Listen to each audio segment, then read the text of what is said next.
علی میاں ندوی رحمۃ اللہ علیہ نے بیچ میں بات آ گئی. علی میاں ندوی رحمۃ اللہ علیہ سے کسی نے پوچھا, 74 کا زمانہ تھا, علی میاں غالباً, تو علی میاں ندوی سے کسی نے پوچھا کہ حضرت بابری مسجد کا کیا ہوگا, حضرت شاہبانو کیس کا معاملہ کیا ہوگا. شاہبانو نامی عورت نے جو کیس درج کرائی تھی, کہ شاہبانو کیس کا کیا ہوگا. کہ حضرت یکساں civil code, uniform civil code کا مسئلہ, یعنی پورے دیش کا مذہب ایک مذہب ہوگا, یہاں پر الگ الگ مذہب کے لوگ نہیں ہوگے, اور وہ ایک رنگ میں اس دیش کو رنگنا چاہتے ہیں. قیامت تو آ سکتی ہے, اس دیش کے اندر یکساں سول کوڈ نافذ نہیں ہو سکتا ہے. کون سا مذہب لاگو کرو گے, کون سا سول کوڈ لاؤ گے, کوئی نمونہ تمہارے پاس نہیں ہے. بہرحال مجھے کہنا یہ ہے, تو علی میاں ندوی رحمۃ اللہ علیہ کے سامنے یہ بڑے بڑے ملک کے ایسے ایمان سوز مسائل بیان کیے گئے کہ حضرت بابری مسجد کا کیا ہوگا, حضرت یکساں سول کوڈ کا کیا ہوگا, حضرت شاہبانو کیس کا کیا ہوگا. علی میاں ندوی کی ذات پر قربان جاؤ, اللہ نے ہندوستان میں یہ مرد مجاہد اور یہ مرد آن پیدا کیا تھا, جو اس کی آنکھ 100 سال کی بعد کی چیزوں کو, ان اثرات کو محسوس کر رہی تھی. علی میاں ندوی نے فرمایا, لوگوں شاہبانو کیس بھی وقت کے ساتھ حل ہو جائے گا, بابری مسجد کا قضیہ بھی وقت کے ساتھ حل ہو جائے گا, اور یکساں سول کوڈ کا مسئلہ بھی حل ہو جائے گا. لیکن مجھے ڈر لگ رہا ہے ہماری آنے والی نسل ذہنی اور فکری ارتداد کا شکار نہ ہو جائے. بظاہر تو سروں پر ٹوپیاں ہو, بظاہر تو چہروں پر داڑیاں ہو, بظاہر تو جسم پر کپڑے ہو, لیکن قرآن پر یقین نہ ہو, اللہ کی ذات پر یقین نہ ہو, نبی کی سنت سے محبت نہ ہو.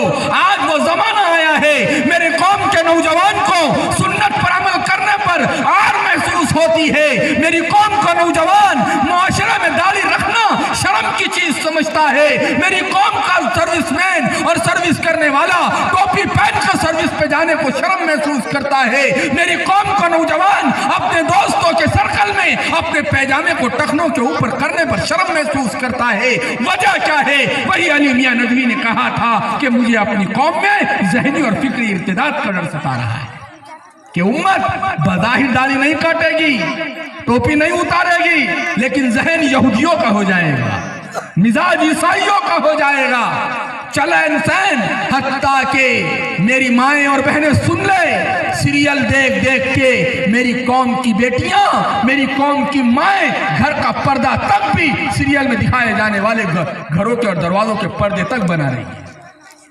کہ سیریلوں میں دیکھا جاتا ہے وہ تو پردوں کی خوش نمائیاں ہیں, ورنہ تم ان کی پردے کے پیچھے کی بے حیائیاں دیکھو گے تو وہ عورتیں کی عزتوں کو تار تار کرنے والی ہیں. کوئی مزے کی زندگیاں پردوں پہ نظر آتی ہے, پردے میں تو ایک خوف نہ, پردے کے پیچھے تو ایک خوفناک زندگی ہے. اور حضرت محمد صلی اللہ علیہ وسلم کی ذات پر قربان جاؤ, امی جان عائشہ کے گھر پر قربان جاؤ. امی جان فرماتی ہیں ہمارا گھر اتنا چھوٹا تھا کہ سر کھڑے ہوتے تو چھت سر کو لگتی ہے, پیر لمبے کرتے ہیں تو دیواریں پیروں کو لگتی ہیں.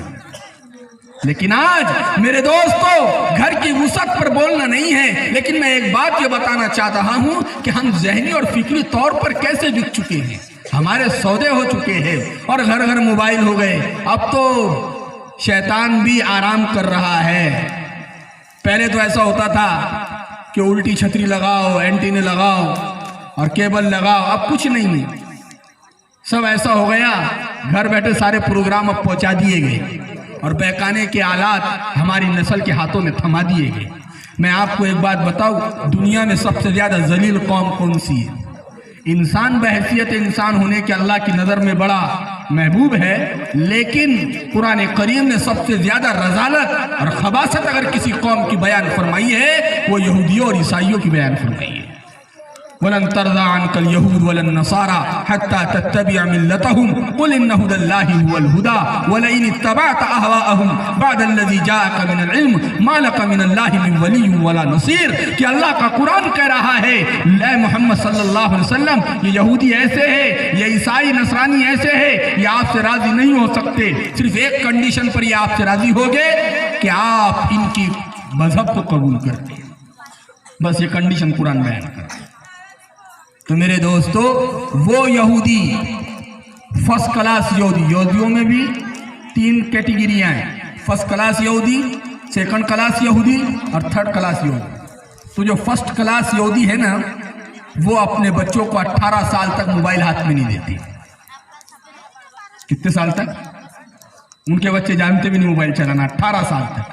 جنہوں نے یہ چیزوں میں ایجاد کرنے میں اہم رول پلے کیا ہے وہ 18 سال تک اپنے لڑکا اور لڑکی کو موبائل نہیں دیتے، بلکہ وہ دیکھتے ہیں سماج اور معاشرے میں اور ان کی قوم میں ذہین بچے کون سے.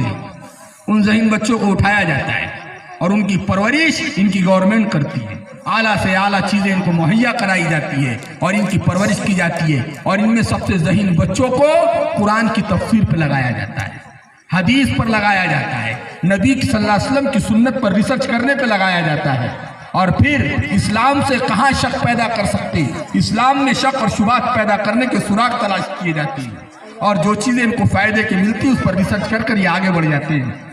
ہم یہ سمجھ رہے ہیں کہ دنیا راکٹ چاند پہ پہنچ گئی، ہواؤں میں پلین اڑ رہا ہے، منو ٹنو لوہا آسمانوں پر اڑ رہا ہے. مفتی شفیع صاحب رحمۃ اللہ علیہ نے کہا اللہ نے قرآن کریم میں اس کا تذکرہ خود کر دیا ہے کہ قیامت تک آنے والی سواریوں کا تذکرہ قرآن کریم میں، اور ایک ہی جملے میں کہ جس میں تم سوار ہوتے ہو اور جس کو تم جانتے نہیں، قرآن کریم میں.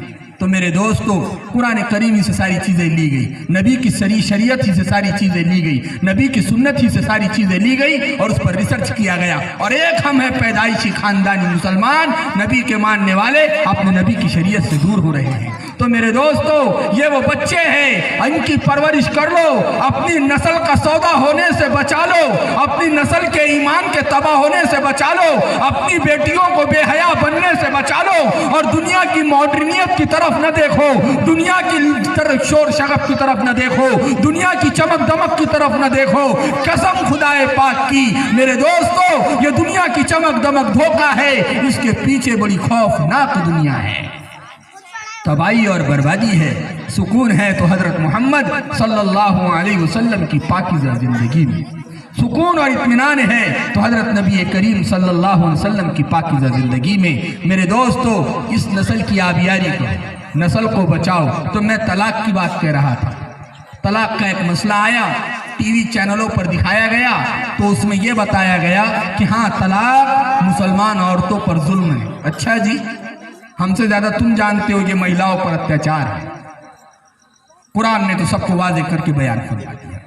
طلاق ایک نظام عادلانہ ہے، عدل و انصاف کا نظام.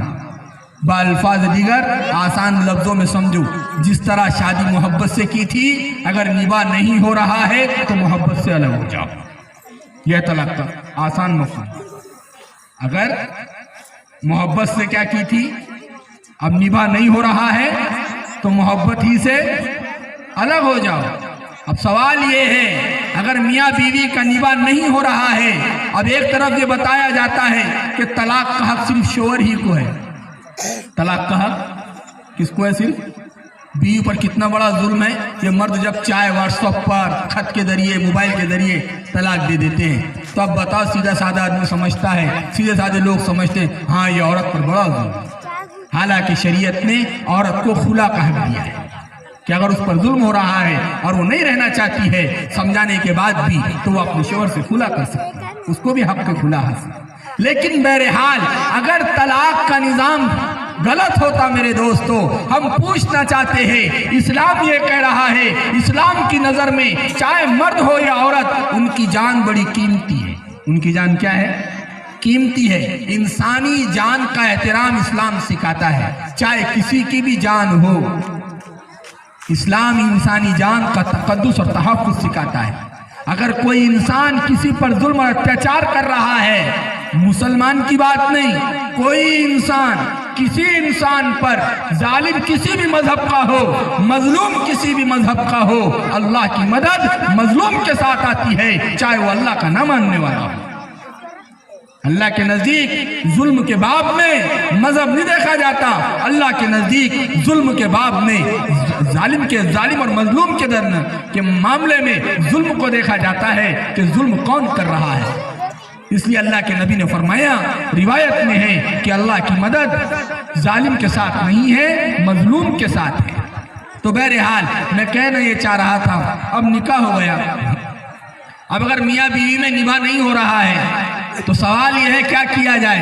تو میاں بیوی میں نباہ نہیں ہو رہا ہے تو اسلام کہتا ہے دو لوگ ادھر کے بیٹھ جائے اور معاملہ حل کر لیں۔ پھر بھی اگر نباہ نہیں ہو رہا ہے تو اب محبت سے طلاق کروا کر دونوں کو الگ الگ کر دیا جائے، یہ کہیں اور نکاح کر لے، وہ کہیں اور نکاح کر لے، یہ اسلام کا قانون ہے۔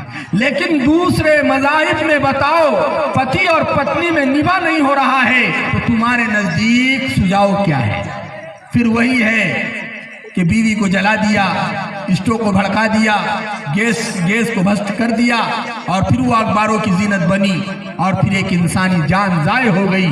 تو اسلام نے کہا انسانی جان ضائع نہیں کی جائے گی، جیسے محبت سے ملے تھے محبت سے الگ کیے جائے گی۔ تو میرے دوستو، اب یہاں سے ایک سراغ کر دیا گیا۔ اب وہ آیت قرآن کریم کی جس میں اسلامی حکم موجود ہے، شریعت کے طلاق کا حکم موجود ہے، اب اس پر ہم بھی شک میں پڑ گئے ہیں کہ ہاں طلاق ظلم ہے۔ تو یہ کب ہوتا ہے؟ جب بنیاد غلط ہو۔ تو میرے دوستو، ان بچوں کی بنیادی عقیدوں کو مضبوط کرو، اس لیے کہ ہمارے ذمہ دو کام ہیں، حفاظت اسلام اور اشاعت اسلام، حفاظت دین اور اشاعت دین۔ حفاظت دین عقائد کے راستے سے ہوگی اور اشاعت دین اخلاق کے راستے سے۔ اگر ہم دین کی حفاظت کرنا چاہتے ہیں تو عقائد کو مضبوط کرو، اپنے بچوں کے عقیدے مضبوط ہوگے تو انشاءاللہ ایک ایک بچہ عمر بن کے ابھرے گا، ایک ایک بچہ حسن حسین بن کے ابھرے گا، ایک ایک بچی فاطمہ اور عائشہ بن کے نکلے گی۔ اور اگر ہمارے بچوں کے ایمان اور عقیدے کی حفاظت نہ کی گئی تو پھر میرے دوستو ہوائیں تھوڑی تیز ہوگی، ہمارے بچے اپنے ایمان سے ہاتھ دھو دیں گے۔ اس لیے مضبوط یقین پیدا کرو اپنے بچوں کو۔ اور میں یہ کہنا چاہوں گا، اگر والدین یہاں بیٹھے ہوئے ہیں اور والدہ یہاں بیٹھی ہوئی ہے تو میں ہاتھ جوڑ کر یہ کہنا چاہتا ہوں، اپنے بچوں کو اسلامی کہانیاں بتاؤ، حیات الصحابہ بتاؤ، حضرت ابوبکر کے واقعات سناؤ، اپنی بچیوں کو حضرت عائشہ کی زندگی، سیرت عائشہ نام کی کتاب بھی ملتی ہے، سیرت فاطمہ الزہرا سے کتاب بھی ملتی ہے۔ روزانہ ماں باپ کی ضرورت ہے کہ اپنے بچوں کو وقت دو۔ میرے دوستو، ہمیں چوپالوں پر بیٹھ کر بیڑیاں پینے کے لیے وقت ہے، ہمارے پاس ہوٹلوں میں بیٹھ کر ادھر ادھر کی گپ شپ کرنے کے لیے وقت ہے، ہمارے پاس غیبت چغلیاں کرنے کے لیے وقت ہے، ہمارے پاس دجالی مشین نیٹ چلانے کے لیے وقت ہے، ہمارے پاس وقت نہیں ہے تو ان معصوم بچوں کو دینے کے لیے وقت نہیں ہے۔ میری مائیں اور بہنیں، ہمارے پاس وقت ہے تو چار عورتیں بیٹھے اور خاموش بیٹھے، یہ دنیا کا سب سے بڑا جھوٹ ہے۔ غیبت اور چغلی کرنے کے لیے وقت ہے، لڑائی لڑانے کے لیے وقت ہے۔ اب عورت کا معدہ بھی تو اتنا کمزور ہوتا کہ اگر آپ کو یہ کہ مقصد محلے میں بات چلانا ہو تو کسی ایک عورت کو یہ کہہ دو کہ دیکھو یہ بات کس کو مت بولنا، صبح اٹھو پورے محلے میں بات معلوم رہی۔ سمجھ میں آ رہی بات؟ تو میرے دوستو، لیکن ہمارے پاس سب بیکار کے کاموں کے لیے وقت ہے۔ وقت نہیں ہے تو اپنے بیٹے اور بیٹیوں کے لیے وقت نہیں۔ جو ہمارا سرمایہ ہے، سرمایہ حیات ہے، ہمارے مرنے کے بعد ہمارا ذخیرہ آخرت ہے، صدقہ جاریہ ہے۔ حضرت ابو ہریرہ رضی اللہ تعالیٰ عنہ فرماتے ہیں، سرکار نے فرمایا اذا مات الانسان انقطع عنہ عملہ الا من ثلاثۃ اشیاء۔ اللہ کے نبی کا فرمان ہے، جب انسان مر جاتا ہے تو اس کے سارے رشتے دنیا کے ختم ہو جاتے ہیں سوائے تین رشتوں کے، سوائے تین چیزوں کا تعلق مرنے کے بعد بھی قبر میں اس کے ساتھ جڑا ہوا ہوتا ہے۔ نمبر ایک، صدقۃ جاریہ، ایک صدقہ جاریہ، کئی بور کھدوا دی، کئی مسجد بنوا دی، کئی کسی کو حافظ قرآن بنا دیا، کئی پر یتیم کی شادی کروا دی، کہیں پر پانی کا نظم کر دیا، کہیں پر بھوکوں کو کھلا دیا، کہیں پر ایسا نظم کر دیا، مرنے کے بعد بھی اس کا ثواب جاری رہے گا۔ اور فرمایا دوسرا، او علم ينتفع به، ایسا علم جس کے مرنے کے بعد لوگ اس سے فائدہ اٹھا رہے ہیں، کتب خانہ کسی مدرسے میں دے دیا، بڑی بڑی کتابیں دے دی، یا اپنے بچے کو عالم اور حافظ بنا دیا، ہمارا بچہ عالم حافظ بن کر سینکڑوں کو عالم حافظ بنا رہا ہے، تو یہ بھی علم ينتفع به کے اندر شامل ہے۔ اور تیسرا فرمایا ولد صالح يدعو له، کہ وہ نیک اولاد جو والدین کے مرنے کے بعد ان کے لیے دعائیں مغفرت کرے، یہ بھی صدقہ جاریہ ہے۔ تو نیک اولاد پیدا کرو، نیک اولاد تیار کرو، اس لیے ان کو وقت دو۔ علامہ اقبال نے کہا تھا تم یہ مت سمجھو کہ یہ بچے گلیوں میں کھیل رہے ہیں یوں ہی بڑے ہو جائیں گے، ہمارا سب سے بڑا المیہ یہ ہے ہمارے پاس اپنی نسل کے لیے فیوچر پلاننگ کچھ بھی نہیں، مستقبل کا کوئی پلان نہیں ہے۔ اور تم جانتے ہو وہ یہودی جو اللہ کی نظر میں گرے ہوئے ہیں، وہ عیسائی جو اللہ کی نظر میں گرے ہوئے ہیں، جو اللہ کی نظر کے اندر رسول کی نظر میں گرے ہوئے ہیں، جو فرشتوں کی نظر میں گرے ہوئے ہیں، اللہ کے نبی نے مرنے سے پہلے، وفات سے پہلے، دنیا سے پردہ فرمانے سے پہلے ان یہودیوں پر لعنت فرمائی تھی۔ اللہ کے نبی نے دنیا سے جاتے جاتے فرمایا تھا اپنے صحابہ سے اخرج الیہود والنصارى من جزیرۃ العرب، اے میرے صحابہ جزیرۃ العرب سے ان یہودیوں اور عیسائیوں کو نکال دینا۔ اتنی بیکار قوم ہے میرے دوستو، وہ اپنے 100 سال کے منصوبے لے کر آئے ہوئے ہیں کہ ہمیں اپنے بچوں کو کیا بنانا ہے، اپنے بچوں کو کیا بنانا ہے اور کیسے دنیا میں ترقی کرنا ہے۔ اور ایک مسلمان ہے، میں اگر کسی باپ کو یہاں پر نام لے کر کھڑا کر دوں، ہمارے پاس اپنے بچے کے لیے 3 دن کا بھی کوئی پروگرام نہیں کہ ہمارے بچے کو کل کیا کروانا ہے، اور انہوں نے 100 سال کے پروگرام بنا دیے۔ اور جانتے ہو وہ یہودی قوم پوری دنیا میں 3% ہے۔ کتنی ہے جی؟ 3%۔ میرے والد کہتے ہیں دنیا میں یہودی قوم 3% ہے، اور اہل ایمان کی تعداد اتنی ہے اگر ہم ایک صف میں کھڑے ہو کر پیشاب کر دیں ہمارے پیشاب کے سیلاب میں ابھر کر چلے جائیں گے۔